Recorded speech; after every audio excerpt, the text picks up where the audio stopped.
This might be a little harder than I thought.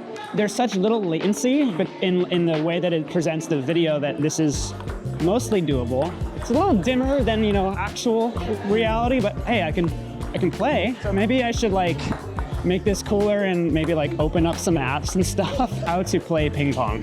Very not distracting at all. It's doable. Is it advisable? I don't know. Vision Pro is great for playing ping pong if you ever, you know, want to distract yourselves with a human heart. Imagine if, like, you know, you could learn how to become better at ping pong, like, you know, telling you where to place the balls and stuff. We are going to put Brian in the headset now. Vision Pro is not highly demoable with multiple people. It requires calibration every time you do it. It's not like plug and play, like, oh, just give you the headset and it works. You want to try playing ping pong? Oh, this is so strange. Let's do it.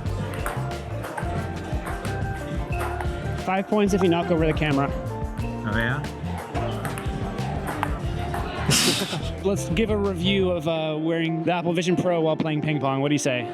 It is pretty incredible. The low latency and the ability to just see everything as if I didn't have this on. I really cannot believe that my eyes are completely covered right now. Yeah, that is kind of... It is so strange. For a first generation product, it's quite exceptional. Although, you know, that said, it's still first generation, right? So there's a lot of things, quirks, aspects that just are kind of frustrating or a little disappointing, but overall it's a pretty phenomenal experience.